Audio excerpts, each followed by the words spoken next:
Alors dans cette vidéo, on va apprendre à travailler avec les coordonnées dans AutoCAD. Nous sommes dans un repère orthonormé ou en présence d'un repère orthonormé dans un espace de travail. Ce repère orthonormé est matérialisé par l'axe des abscisses et l'axe des ordonnées, donc l'axe des X ainsi que l'axe des Y. Nous allons faire donc un rectangle en 4 points en utilisant 4 lignes. D'accord ?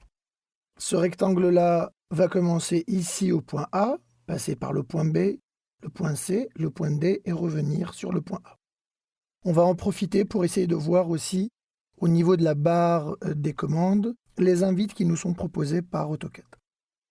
Les dimensions de ce rectangle seront de 150 en largeur par 100 en hauteur. Et le premier point, le point A, se situera à 50 et 50 en X et en Y.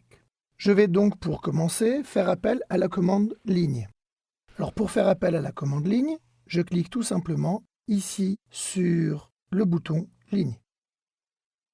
AutoCAD m'invite à spécifier le premier point de la ligne. Je vais dans un premier temps travailler en coordonnées absolues, à savoir rentrer les coordonnées absolues par rapport au point 00 qui se trouve ici, rentrer les coordonnées toujours en X, puis en Y. Donc en X, on est bien à une distance allant de 0 à 50. Donc je tape 50. Et je vais mettre le séparateur de coordonnées qui est ici, la virgule, pour Y, pour entrer la valeur d'Y. En validant, AutoCAD me positionne bien mon premier point de la ligne au niveau du point A. Pour aller au point B, on va devoir redonner les coordonnées du point B, toujours en absolu, c'est-à-dire par rapport au point 00 qui se trouve ici. Alors si on additionne pour X 50 et 150, on trouve 200. Donc la valeur du point suivant sera de 200. Virgule, encore une fois, pour entrer le séparateur de coordonnées. Donc pour avoir les coordonnées du point B, on va faire l'addition des 50 et 150, ce qui nous donne 200. Et on voit bien que la hauteur, donc en Y, on ne change pas puisqu'on est toujours à la même hauteur que A, à savoir 50. Donc là, on va taper la valeur 50. Donc les coordonnées du point B, en absolu, sont bien 200,50. Je valide. Je suis bien sur le point B. Alors si je continue dans la même logique, pour avoir le point C, je vais donc taper les coordonnées du point C. En X, on est bien à 200. En Y, dans la même logique, on est à 150. 50 plus 100. Pour se retrouver ici, je valide. Voilà. Vous voyez que là, logiquement, AutoCAD arrive à suivre les informations que je lui donne. Juste petite remarque, vous constaterez que AutoCAD m'a toujours demandé de spécifier le point suivant ou de taper la lettre U pour annuler. Là, pour le troisième point que j'ai fait, c'est-à-dire le point C, A, B et C, AutoCAD me demande de taper C si je veux clore. Clore revient à refermer ma forme, donc revenir sur le point A. Alors évidemment, je ne souhaite pas le faire puisque je souhaite d'abord aller sur le point D. Donc j'irai sur le point D et je vais taper la commande clore pour refermer à la fin. Donc là, pour aller sur le point D, on continue dans la même logique. Le premier point en X, c'est 50. Le deuxième coordonnée en Y, c'est 150. En séparant ça par des virgules. Donc là, je vais taper la commande C pour clore. Je valide. Et voilà, je viens de faire mon rectangle en coordonnées absolues. Nous allons maintenant refaire l'exercice du rectangle, mais en changeant de méthode. À savoir qu'ici, on ne travaillera plus en coordonnées absolues, mais en coordonnées relatives cartésiennes. Alors relative veut dire qu'on ne démarre plus du point absolu 0, 0, mais on démarre à chaque fois du dernier point, du point sur lequel on se trouve.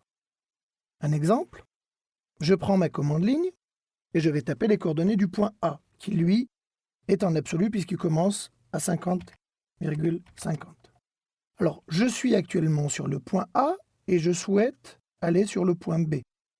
D'accord ? Donc, pas besoin de partir du point 0, 0 qui se trouve ici. Il suffit de partir de là. Mais pour indiquer à AutoCAD qu'on veut partir de là, nous allons taper arrobase. Arrobase veut dire à partir d'ici, en gros. Donc si je pars de là, je tape arrobase, et à partir de là, je parcours une distance en x qui est de 150, et une distance en y, donc en hauteur, qui est de 0. Alors le déplacement en x va être de 150, et on voit bien ici qu'il n'y a pas de déplacement en y. Donc on va taper 0. Je valide, et on voit bien ici qu'on est directement sur le point B. Alors pour aller sur le point C, on va procéder de la même manière, à savoir à partir du point B, donc arrobase, on va avoir une distance en x de 0, une distance en y de 100. On va sur le point D, arrobase. Là par contre, il y a une petite subtilité, c'est que le point D se trouve en sens négatif par rapport au sens de l'axe des x. Donc on va évidemment taper arrobase, mais on va faire un déplacement de moins 150,0 puisqu'il n'y a pas de déplacement en y. Et là, on tombe sur le point D. On va retaper chlore pour fermer. Et vous voyez qu'ici, nous venons d'obtenir notre rectangle, mais avec une autre méthode qui est la méthode des coordonnées relatives cartésiennes. Alors de la même manière, on va travailler avec la dernière méthode, qui est la méthode des coordonnées relatives polaires, à savoir que là, on va travailler en distance et en angle. Donc je vais prendre mon outil ligne, me positionner sur le point 50,50 absolu, et là, je vais donc faire un déplacement de 150 à partir du point A et avoir un déplacement sur un angle de 0. Car rappelez-vous, on avait vu que l'angle 0 dans AutoCAD, on l'avait paramétré du moins pour qu'il soit à l'est. Donc là, je vais taper arrobase pour la partie relative, pour dire que c'est à partir de. On va taper la distance qui est de 150. Et pour indiquer l'angle, on va utiliser ce sigle-là, inférieur, mais qui ne veut pas dire là inférieur, qui veut dire angle. Angle 0. Je valide. Je suis sur le point B. Je retape arrobase. Je vais avoir une distance de déplacement de 100.